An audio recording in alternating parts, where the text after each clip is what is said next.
Well, hello everyone, and another video. This video has some interesting developments, to put it mildly, which push human civilization far back beyond Göbekli Tepe, potentially. So in the previous video we looked at this as a Vedic temple, Shiva lingas.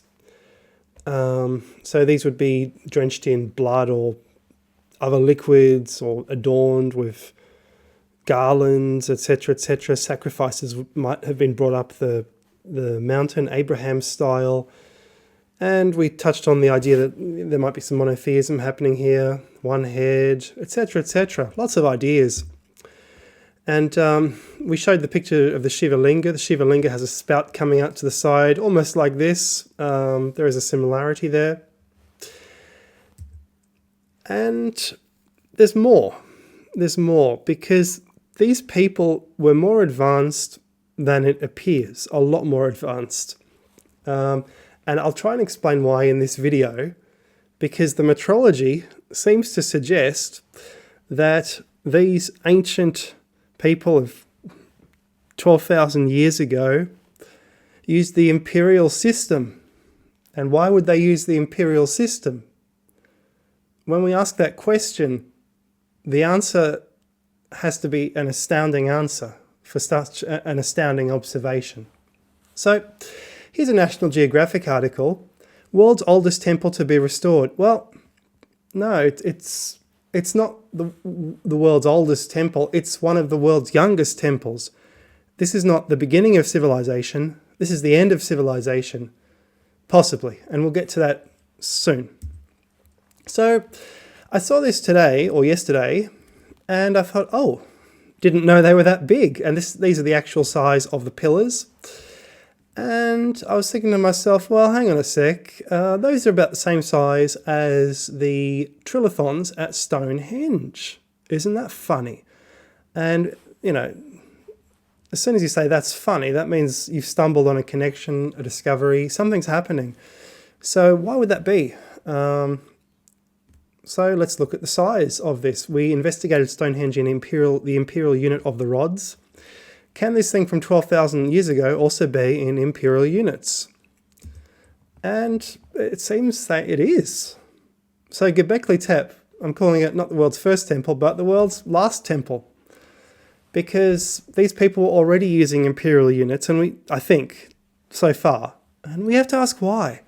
So, based on information I've found online, the biggest, those two things that JJ was standing next to, are 5.5 meters tall, which is 1.09 rods, which is 1 on 110 rods, which is about the size of a rod, which is the size of Rudra. And Rudra in the Slav language is family, ancestors. So you've got to ask, are the pillars basically ancestors? As well as being, I guess, the ancestors of Shiva linga. Okay, what about the outer circle around those two central pillars as we see at Göbekli Tepe? And these are about 4 meters tall, according to what I see online, which are about 13.12 feet, which are 0.8 rods, which are 4/5 of a rod. So again, they're approaching the height of a Rudra, a rod, a pole, which is, I think, a Baal. So they're about God height. And this is where I think the units come from. They come from measuring the size of the representation of gods. And there's another way to get measurements from Göbekli Tepe, the diameters of the enclosures, and now they go up to H or even beyond. And apparently there's more than 20 enclosures in the hill. So think of it like a Catholic church, which is full of, like a Catholic cathedral, which is full of chapels jutting off to the side as you walk down on the sides. There's maybe, in a large cathedral in Europe, you'll see 5 chapels on each side, dedicated to different saints, different gods. Are we seeing something similar here? So this is from Enclosure H, which is a newly opened enclosure, 2010. What's going on? So Enclosure H, 10 meters in diameter. Well, okay, as soon as they start talking in meters, and it happens to be 10 meters, oh, well, as soon as they start talking in meters, you know it's also an imperial, because they're based on the same earth measurement system. Also, enclosure B is 10 meters in diameter, which is 33 feet. You see that at Stonehenge a lot, which is 11 yards, which is 2 rods, which is half a chain. That's a coincidence. So we're saying, now I don't base this on one observation. I'm collecting evidence, and I'm still not convinced it's an imperial, but you start seeing things like this. So I also see this online, that the enclosures at Göbekli Tepe are 10 to 30 metres in diameter. So 30 metres equals 98 foot, equals 32 yards, equals 5.181 rods, equals 1 1/4 chains. Chain being 4 rods, rods being 16.5 feet, and you have obviously 3 feet per yard. So 1 1/4 chains. It's another coincidence. Are these people using imperial? And if they're using imperial, then something's going on, and we have to look at the implications later on, because the implications are actually a little bit frightening. For me, they're more frightening in terms of that most humans can't grasp and won't be able to grasp the implications, rather than the fact of what the implications actually are.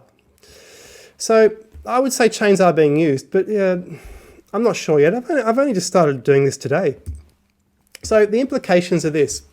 Did the Göbekli Tepe people invent imperial? That's a possibility, but it's a bit of a coincidence that we just happened to find the temple where imperial was invented. But it's a possibility. Okay, it's a possibility. But if they invented imperial, that's a problem, because imperial is really, really advanced. You need like a 19th century level of human civilization to do it. So there's another implication. They inherited imperial. So if they inherited imperial from a high-tech civilization which could create imperial, which is based on advanced scientific principles, measurements of the Earth, measurements of the speed of the Earth, the speed of the rotation of the Earth, the speed of the Earth's trajectory through space. This is beyond Kepler. This is 19th century stuff. Did they inherit imperial? And the side implication following on from that is that this is a civilization which has collapsed, and they are the inheritors of a civilization, maybe a drowned civilization, if we're talking about the end of the Ice Age. Another implication, are the carbon dates too old? Like, why is this so similar to Stonehenge? Why is it so similar to the temples in Malta, as has been pointed out? If there's this 9,000 year difference, what's going on? So could this be pointing to the fact the carbon dates are wrong? That's a possibility.